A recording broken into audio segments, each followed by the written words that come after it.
Hello, my name is Emma Leonard. I will be going over tension and mysteries. Tension is defined in the book as a state of being stretched tight. It occurs when two forces oppose each other. Tension is made up of four components, and the main ones include yearning and obstacles. Yearning is a character's desire, and obstacles are anything that push a character away from their desire. Mystery fiction is defined as tales dealing with the unknown as revealed through human or worldly dilemmas. The story itself is revealed around an enigma or an unknown entity of sorts. They can be supernatural and or riddle stories.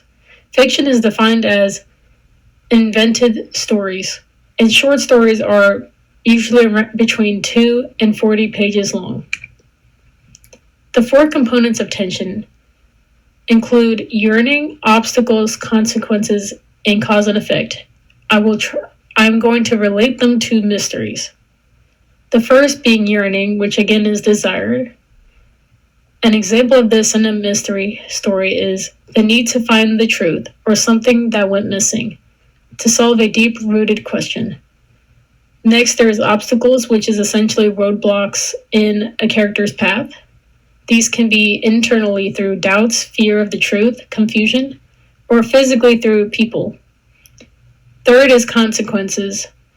They are present for when the desire isn't obtained or when a character is unable to overcome an obstacle.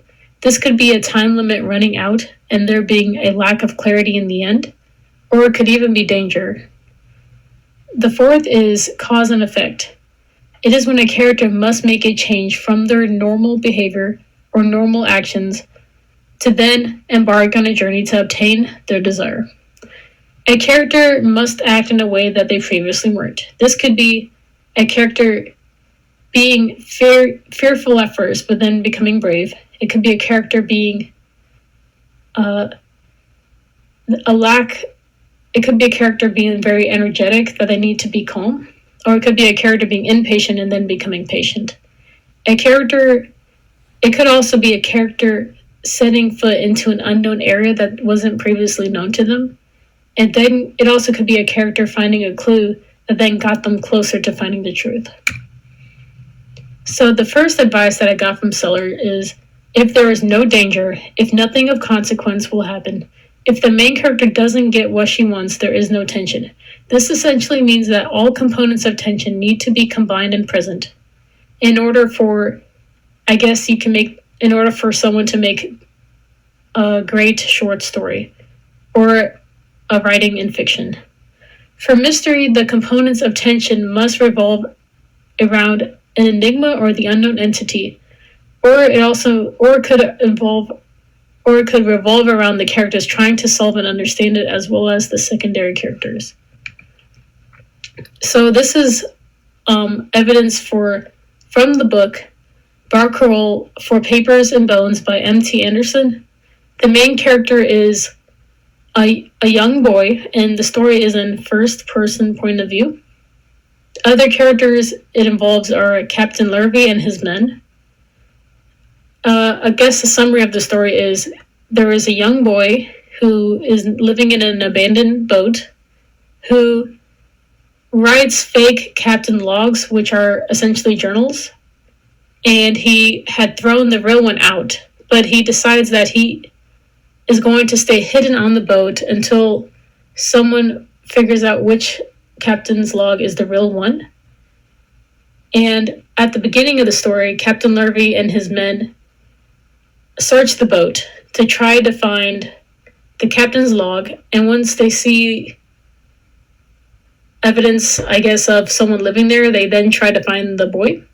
So for yearning being a component in tension, the main character, a young boy, wants the captain to figure out which captain's log is the real one, because he had wrote a bunch of fake ones and had gotten rid of the real one.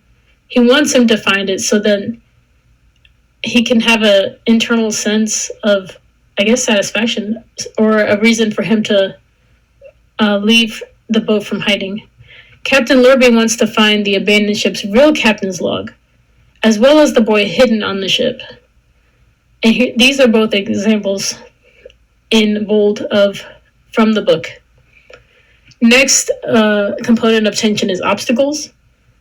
Again, the boy had wrote numerous captain's logs that were fake and scattered them all over the ship. The main character threw the actual captain's log in the ocean, but wrote the real one again using his own handwriting.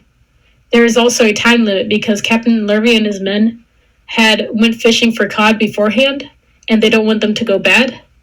Captain Lurvy's men are also afraid of the atmosphere on the boat, and the boy is contemplative on revealing himself to Captain Lurvy, I guess until he finds the real log. So a third component of tension is consequence. And in the story, if Captain Lurvy doesn't figure out which log is the real one, the boy will not go with them and will remain hidden on the ship. And for the boys, if the boy doesn't reveal himself, he will miss his chance to go home and live again with his mother. And the fourth component is cause and effect. The boy heats up oatmeal on the abandoned boat.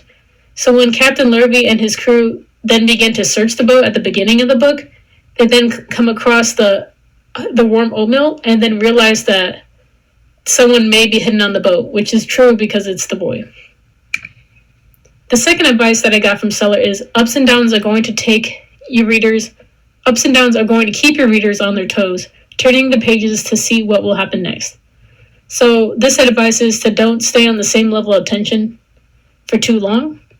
In mysteries, the shift in tension should be, in mysteries, they should have a shift in intensity and have unpredictable elements. So a tonal shift should be present when transitioning from characters searching for answers to then the end reveal or conclusion. Intensity increases in ups and downs in an up and down pattern until it reaches its conclusion. So in the book, it started off with low intensity as the Captain Lurvy and his men are having a very peaceful day. There was fog out, but they were just fishing and everything was going very calmly. Then once they get on the boat and begin searching, the intensity increases as they find clues that previously people were on the boat and that someone may be hidden. The intensity then fluctuates up and down as we learn more about the main character, as well as his reasoning for why he wrote the papers. And then the intensity begins to increase at the very end once we learn that Captain Lurvy and the boy have to make a decision whether the boy is going to reveal himself or stay hidden, whether the captain is going to convince his crew to stay or leave. And then at the very end, there's a payoff to the intensity when we learn about the boy and we can infer which decision the two characters made based off of the hints that we were given previously. A second advice that I got from Seller is people in real life and characters in books don't always do and say exactly what they mean. This can be with facades or a false front, hidden intent, complex characters. Through facades, characters' actions or emotions differ from what they say. This technique can help make an enigma more difficult to solve. It can lead you to think that a story will go in one direction, but then surprise you when it goes to another. It can provide elements of unpredictability. It can increase tension and can make characters more realistic.